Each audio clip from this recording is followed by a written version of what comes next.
Hey guys, welcome back to the channel. Today I want to talk about one of my most anticipated releases for the year, and it's the second novel of an author who just absolutely blew me away with her debut a few years ago. And the novel that I want to talk about today is Goddess of the River by Vaishnavi Patel.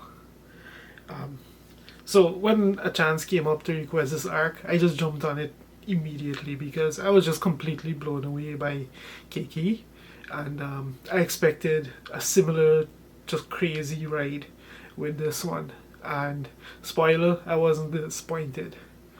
So, Goddess of the River follows the story of the Hindu goddess Ganga. She we get her origins, quote unquote origins, from her descent from the cosmos to Earth, her binding by the other Hindu deity Shiva, and just a series of events from there that eventually culminates in the very unwilling birth of her son Devrata.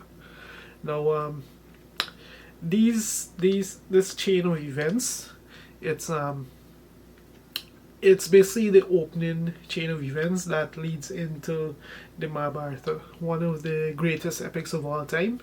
Um, we're talking about an epic like 10 times as long as either the Iliad or the Odyssey. So, to give you an idea of the kind of source material that she has to work with here, it's grand in scope to say the least. Yeah, so we get the story from the point of view of the goddess Ganga, and to say it's a crazy ride is probably a very significant understatement. So, like I said, it's a novel about the events leading up to the opening of the Mahabharata. Specifically, it's about the birth of her son, who and his line, his particular lineage, basically the kings of Hastipur, and the conflict that forms the shell of the story of the Mahabharata is the conflict between the Pandavas and the Kauravas, two groups of cousins who basically fight for the throne of Hastipur, and we basically see events from the point of view of the goddess Ganga, from her descent from the cosmos straight up to the opening of that war, and even a little piece of it. But right out the gate, we just have this absolutely spellbinding characterization in the form of this point of view that we get to see the story from of the goddess Ganga. Like, it's brilliantly done. It's very evocative. It's very emotional. It's very captivating.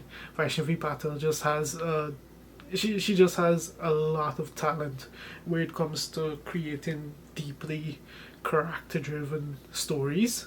Keiki was the same, and Goddess of the River for me was like it felt like a step of a step above that, like just a even greater experience than Keiki, mainly because you just have this literally cosmic being who you have to create this characterization for, and this is a person who's not entirely human. They don't think they're not meant to think purely as a human would, and we see that throughout the course of the novel. We see she gets an entire character development arc, and we see her transformation from her initial origin in the cosmos to how she eventually becomes known as the goddess that is currently known in Hindu mythology, I guess you could say. You get like this clean cut character arc that's just really compelling, really interesting to read about. This is like a very intense, impactful story, and no one is spared. The interesting thing about her POV is that she's in the perfect position in the story to just shine an absolutely glaring light on the other characters and the series of events. Now, like I said, the Mahabharata, the source material for this book, is 10 times as long as either the Iliad or the Odyssey. So to say there's a lot to work with is, yeah, there's a lot to work with. They we get a cast of characters who, one and all, they all have some moral failing of some kind, and it's glaringly put on display throughout the course of the novel, either in their thoughts, their actions, their deeds. It's not necessarily their it's so ingrained in their character that nothing needs to be told to us. Their actions and their words just say it all and exhibit it all. It's really crazy. It really engages you in a way that I just can't describe. It's just wonderfully done, because first you have like this intense character study in the form of the goddess, and then you have all these other characters who, one and all, they play seriously significant roles in this story, and we get enough of a look at them that you just care. You just get emotionally entangled in this story, and you just get hooked from start to finish. Like, there's no point at which you don't care about what happens with these characters, for good or ill. Just marvelously done. It's the other reason why I keep mentioning that this is a story that's based on the Mahabharata is because, with that much source material to work with, to say this is just grand, layered, and epic is saying it lightly. It truly is saying it lightly. There's just so much to work with. There's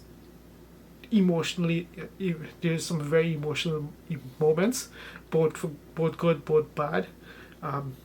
There's everything you could think of. There's some scenes in here that really require trigger warning, I would assume. Some dark stuff happens. Not all of it by the cast, by humans.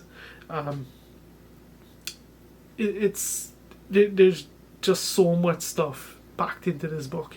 It's just crazy to sit down and think about it. Like, I could just go just talking about this, but suffice it to say, maybe let me just put it plainly, suffice it to say, if you think, if it exists on the range of human emotions, on the range of deeds, both great and both terrible, it's probably in the story somewhere. It's just so nuts how much is packed in here, how much he has to work with, and a lot of it is just brilliantly used. Like jealousy, rage, pride, greed. So much stuff. Like, this book just has it all. You literally can't write even a shortened, bastardized version of an epic like the Mahabharata without including so much stuff that you end up with a rich read. That you can't end up with a rich read. And that's kind of what happens with this book. Like, from start to finish, it's just breathtaking to think about.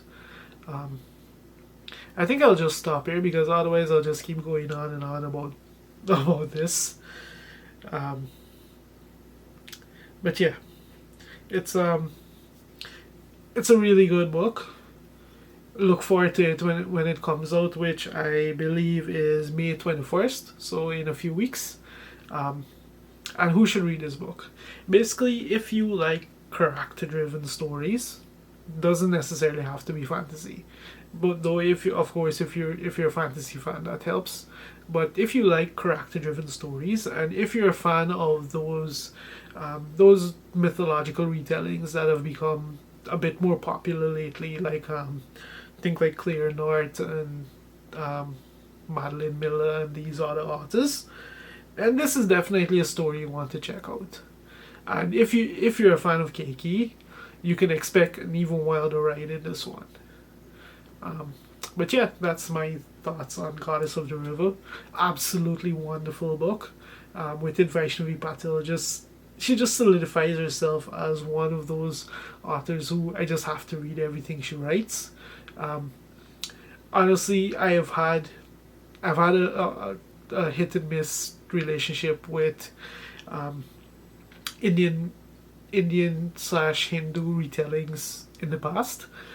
So to see an author who just does such an amazing job at it is really exciting and really fun. And to say I look forward to what she has in store for us over what is hopefully a very long and illustrious writing career, is just putting it lightly. So yeah, May 21st, check this out. And if you've made it this far by some miracle, thank you very much for watching.